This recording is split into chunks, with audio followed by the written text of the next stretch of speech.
नमस्कार. मी प्राध्यापक डॉक्टर दिगंबर घोडके, संगमनेर येथील संगमनेर महाविद्यालय येथे इंग्रजीचा प्राध्यापक म्हणून कार्यरत आहे. मी वडार भाषेवर सावित्रीबाई फुले पुणे युनिव्हर्सिटी येथे PhD देखील पूर्ण केलेली आहे. मी आज वडार कला साहित्य व कवी मंच यांच्या वतीने आयोजित या व्याख्यानमालेत आपणा सर्वांचं स्वागत करतो. तसेच आयोजकांचं मला ही संधी उपलब्ध करून दिल्याबद्दल आभार मानतो.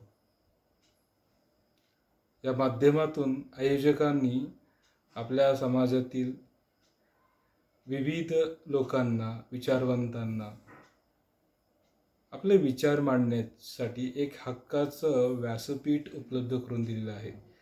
ही बाब खरंच कौतुकास्पद आहे. या स्तुत उपक्रमाबद्दल मी त्यांचं अभिनंदनही करतो. मला आज आपल्यासमोर वडार भाषेचे संवर्धन या विषयावर माझे विचार मांडायचे आहेत. माझे मनोगत व्यक्त करायचं आहे. मित्र हो, सर्वप्रथम आपल्याला एक गोष्ट माहीत असायला हवी की कोणत्याही भाषिक समुदायाला आपल्या स्वतःच्या मातृभाषेबद्दल नितांत आदर असतो आणि तो असायलाच हवा. किंबहुना काही भाषिक समुदायांना त्यांच्या भाषेबद्दल गर्व आहे. उदाहरणच द्यायचे असेल तर तेलुगू भाषिक समुदायांचं देता येईल. आपण वडार भाषिक तेलुगूशी आपलं नातं सांगतो, पण ही गोष्ट आपल्याला माहिती असायला हवं की 1956 साली जेव्हा भारतात भाषावार राज्यांची निर्मिती झाली, त्यात पहिले राज्य निर्माण झाले ते म्हणजे आंध्र प्रदेश. आंध्र प्रदेश या राज्याच्या निर्मितीचे एक मोठे इतिहास आहे. आंध्र प्रदेश पूर्वीच्या मद्रास राज्याला जोडलेले होते, परंतु तेलुगू भाषिक लोकांना एक प्रकारची परकेपणा जाणवायची आणि एक प्रकारचे असमाधान होतं, असंतुष्ट होतं. त्यामुळे पोटी श्रीरामुलू या तेलुगू नेत्यांच्या नेतृत्वाखाली एक मोठं आंदोलन तेलुगू समाजाने उभं केलं आणि प्रचंड आंदोलन केल्यानंतर तसेच पोटी श्रीरामुलू यांनी स्वतः आत्मदहन केल्यानंतर हिंसाचाराचा भडका उडाला. त्यामुळे तत्कालीन केंद्र सरकार म्हणजे नेहरू सरकाराला या आंदोलकांपुढे झुकावे लागले आणि भारतातील पहिले भाषिक राज्य म्हणजे आंध्र प्रदेश निर्माण करावे लागले. या उदाहरणातून मला इतके सांगायचे आहे की एखाद्या भाषिक समुदायाला आपल्या भाषेबद्दल किती अभिमान, किती गर्व, किती आदर असू शकते हे आपल्याला लक्षात येईल. आणखी काही उदाहरणे आपल्याला इथे सांगता येतील. उदाहरणार्थ तमिळ भाषिक लोकांना देखील त्यांच्या भाषेबद्दल प्रचंड अभिमान आणि आदर आहे. ह्या झाल्या मूळ भाषा. परंतु अशा काही भाषा आहेत किंवा असे काही भाषिक समुदाय आहेत जे महाराष्ट्रात परराज्यातून आले, परंतु त्यांनी आपल्या राज्याशी किंवा आपल्या भाषेशी नाळ तोडला नाही. उदाहरण द्यायचे झाले तर मारवाडी भाषिक समुदाय. त्यांना मारवाड प्रांताबद्दल अभिमान वाटतोच. त्या व्यतिरिक्त त्यांनी आपल्या कौटुंबिक तसेच सामाजिक व्यवहारासाठी, संवादासाठी आपल्या भाषेचं जतन केलेलं आहे, तसंच आपल्या भाषेचा वापर चालू ठेवलेला आहे. आता प्रश्न मी आपणाला विचारतो, आपल्यापैकी किती जणांना आपल्या भाषेबद्दल अभिमान वाटतो? आपल्यापैकी किती जणांना असं वाटतं की आपल्या मुलांनी वडार भाषा शिकायला हवी? आपल्यापैकी किती जण त्यासाठी प्रयत्न करतो? यावर आपण आत्मचिंतन करायला हवे. मित्रहो, भाषा ही त्या समाजाची ओळख असते, सामाजिक ओळख असते आणि प्रत्येक समुदायाला आपल्या भाषेबद्दल अभिमान असतोच. मित्र, आपल्या समाजाचे लोक वेगवेगळ्या राज्यात जरी राहत असले तरी समूहांतर्गत संभाषणासाठी आपण वडार भाषेचा वापर करतो का, यावर विचार करायला हवे. महाराष्ट्रात आपल्या भाषेला वडारी भाषा असे संबोधतात किंवा वडारी बोली असे संबोधतात. एथनॉलॉग नावाच्या भाषिक विश्वकोशात वडारीचे वर्णन तेलुगूशी साधर्म्य बाळगणारी द्रविडी भाषा असे केलेले आहे. त्यामुळे साहजिकच वडारी भाषेवर तेलुगू भाषेचा प्रभाव दिसून येतो. आपल्या बोलीमध्ये मोठ्या प्रमाणात तेलुगू शब्द असल्याने आंध्र प्रदेश किंवा तेलंगणा हे आपले मूळ स्थान असावे असं अंदाज करण्यास अधिक वाव मिळतो. ब्रिटिश अधिकारी बेन्स यांच्या मते रंगावरून वडारी लोक दक्षिणेकडचे वाटतात. तसेच त्यांची भाषा जरी स्थानिक भाषांनुसार बदलत असली तरी तिला तेलुगू मूळ आहे असे त्यांचे मत होते. तथापि इतर प्रदेशात किंवा राज्यात स्थानिक भाषांची संपर्क आल्याने तेलुगूपासून दूर गेल्यामुळे वडारी व तेलुगूमधील साधर्म्य लोप पावत आहे. तसेच वडारी भाषेला स्वतःची लिपी नसल्याने एका पिढीकडून दुसऱ्या पिढीकडे ही भाषा पोहोचवणे केवळ तोंडी माध्यमातूनच शक्य आहे. आपल्या या भाषिक भिन्नतेमुळे आपल्या समाजाला महाराष्ट्रातील गावगाड्यातील इतर पारंपरिक समुदायापेक्षा वेगळे असे स्थान मिळालेले आहे. कारण की गावगाड्यातील इतर जाती जमाती मराठी भाषिकच असल्यामुळे त्यांनी येथील परंपरा आणि संस्कृतीशी एकरूपता अनुभवली आहे. परंतु वडार समाज असेल किंवा इतर भटक्या विमुक्त जाती जमाती असतील ज्यांचे भाषिक ओळख वेगळी असेल,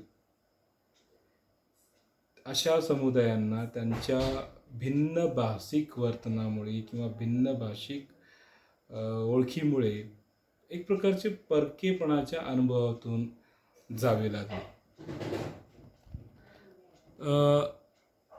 आपण एक गोष्ट लक्षात घ्यायला हवी. मी इथे भाषा तज्ज्ञ डेव्हिड क्रिस्टल यांचे मत व्यक्त करू इच्छितो. त्यांच्या मते भाषा ही संबंधित भाषिक समुदायातील संयोग आणि चेतना, सांस्कृतिक अभिमान वृद्धिंगत करण्यात तसेच सामाजिक आत्मविश्वास बजावण्यात अत्यंत महत्त्वाची भूमिका निभावत असते. भाषा ही आपल्या सांस्कृतिक अभिव्यक्तीचे एक प्रमुख आणि सर्वात महत्त्वाचे साधन आहे. वडार भाषा असेल किंवा इतर भटक्या विमुक्त समुदायांची भाषा असतील किंवा त्यांची सांस्कृतिक ओळख असेल, ती प्रस्थापित करण्यामध्ये त्यांच्या धार्मिक विधी, लोकसाहित्य, नामकरण पद्धती, लग्न समारंभ, खाण्यापिण्याच्या पद्धती असतील, चालीरीती इत्यादी घटक खूप महत्त्वाची भूमिका बजावत असतात. किंबहुना मी असे म्हणेन की भाषेमुळेच मुख्य प्रवाहातील इतर समुदाय आपल्याला परकेपणाची वागणूक देत असतील. भाषेमुळे आपल्या समाजाचे एक वेगळे अस्तित्व आहे, आपण लक्षात घ्यायला हवे. वडार भाषेवर तेलुगू, कन्नड किंवा इतर मराठी किंवा इतर भाषांचा प्रभाव दिसून येतो. आपल्याला हे लक्षात आलं असेल की या संपर्कामुळे आपली भाषा तेलुगूपासून फार दूर गेली. त्यामुळे आपल्यामध्ये आणि तेलुगू लोकांमध्ये सहज संवाद होताना आपल्याला दिसत नाही आहे. आपण जेव्हा वडारी भाषेत बोलतो ते त्यांना समजते असे मला वाटत नाही, किंवा त्यांची भाषा देखील आपल्याला सहजपणे समजते असेही नाही. दुर्दैवाने एक गोष्ट आपल्या लक्षात घ्यायला हवी की वडारी भाषेचा वापर केवळ वंचित निरक्षर लोकांपुरताच मर्यादित राहिलेला आहे. खरं तर केवळ आपल्या समाजातील या समाज बांधवामुळेच आपली वडारी भाषा टिकून आहे असे म्हणणे अतिशयोक्ती ठरणार नाही. कारण अनेकदा वडार भाषेला निरक्षरता, गरिबी आणि मागासलेपणाचे प्रतीक मानले जाते. शहरीकरण तसेच प्रस्थापित भाषेतून शिक्षण यासारखे घटक समाजातील नवीन पिढीतील सदस्यांच्या भाषिक वर्तनात मोठे बदल घडवून आणत आहेत. थोडक्यात असं म्हणता येईल की बदलत्या सामाजिक, सांस्कृतिक आणि आर्थिक तसेच शैक्षणिक वातावरणासोबत वडारी भाषा देखील बदलत आहे. आपल्या समाजातील लोकांचे भाषिक वर्तन लक्षणीयरित्या बदलत आहे. म्हणजेच पूर्वी कुटुंब आणि समाजातील इतर लोकांशी संवाद साधण्यासाठी आपण वडारी भाषा वापरायचो, तर इतर ठिकाणी बोलताना, इतर समाजातील लोकांशी बोलताना आपण मराठी किंवा तत्सम भाषा वापरायचो. परंतु ही परिस्थिती हळूहळू बदलत असून आपण आपल्या कुटुंबात आणि समाजातील इतर लोकांची, नातेवाईकांशी असेल किंवा पाहुणेरावळे असतील, यांच्याशी बोलण्यासाठी मराठी भाषेचा आधार घेत आहोत. खरं तर ही फारच गंभीर आणि चिंतेची बाब आहे. जेव्हा भाषिक प्रावीण्याबाबत बोलायचे झाले तर आपल्याला असे दिसून येईल की सध्याच्या दुसऱ्या पिढीतील म्हणजेच 25 ते 50 वयोगटातील वडार बांधवांमध्ये वडार भाषेचे प्रावीण्य कमी होत आहे. म्हणजे आपल्याला शब्द तरी आठवत नाहीत किंवा वाक्यरचना जमत नाही. काही लहान मुलांमध्ये तर आपण त्यांना ही भाषा समजतच नाही किंवा बोलताच येत नाही असे दिसून येते. तसेच ही भाषा आपल्या वाडवडिलांची भाषा आहे याचा अभिमान आपल्याला अजिबात नाही आहे. त्यामुळे बहुतांशी पालक हे आपल्या पुढच्या पिढीला ही भाषा शिकवण्यात फारसे उत्सुक नाही आहेत. बंधू भगिनींनो, जगातील कोणतीही भाषा जर पुढच्या पिढीला शिकवली जात नसेल तर ती आपले अस्तित्व टिकवू शकणार नाही, हे आपण लक्षात घेतले पाहिजे. सद्यस्थितीत वडारी भाषा वडार समाजातील अशिक्षित किंवा वंचित गटातील कुटुंबामध्येच बोलले जाते. बदलत्या सामाजिक सांस्कृतिक परिस्थितीमध्ये आपण सर्वांनी हे लक्षात घेतले पाहिजे की आपण आपली भाषा जपायला हवी. कारण भाषा ही निसर्गाने माणसाला बहाल केलेली एक देणगी आहे. ती माणसाला इतर प्राण्यांपेक्षा श्रेष्ठ ठरविते. प्रचलित सामाजिक सांस्कृतिक परिस्थितीमध्ये वडार व अन्य वंचित घटकातील समुदायांना आपली पिढीजात भाषा मुख्य व आधुनिक प्रवाहात येण्यासाठी उपयोगी ठरत नाही हे जरी खरे असले तरी किमान कुटुंबापुरते तरी आपण ही भाषा किंवा समाजांतर्गत संवादासाठी आपण ही भाषा वापरू शकतो आणि ते वापरायला हवे. त्यासाठी प्रयत्न व्हायला हवे. समाजातील जे लेखक असतील, कवी असतील, विचारवंत असतील, त्याने देखील आपल्या भाषेतून काही साहित्य निर्माण होईल का यावर विचारमंथन करायला हवे. आपल्या भाषेला लिपी देता येईल का यावर देखील आपण विचार करायला हवे. त्या पलीकडे जाऊन या माध्यमातून आपल्या भाषेची एका पिढीकडून दुसऱ्या पिढीकडे हस्तांतरण कसं होईल यासाठी आपण विचार करायला हवे. त्याला एक सोपा सद्यस्थितीमध्ये दिसणारा उपाय म्हणजे कुटुंबात किंवा समाजांतर्गत संवादासाठी आपण आपली भाषा वापरू शकतो. मित्रहो, लक्षात घ्या की आपण जर तसे नाही केले तर पुढील 50 वर्षांमध्ये आपली भाषा कदाचित या भूतलावर दिसणार नाही. ती पूर्णपणे लोप पावलेली असेल. मी आपणा सर्वांना आवाहन करतो की आपण सर्वांनी आपल्या भाषेचे संवर्धन करण्यासाठी प्रयत्न करायला हवेत. समाजातील विचारवंतांनी, समाजातील लेखकांनी यासाठी विशेष प्रयत्न करायला हवेत. आपण मला ही संधी, आपल्यासमोर विचार व्यक्त करण्यासाठी ही संधी उपलब्ध करून दिली त्याबद्दल मी वडार कला, साहित्य व कवी मंचाचे हार्दिक आभार मानतो. धन्यवाद.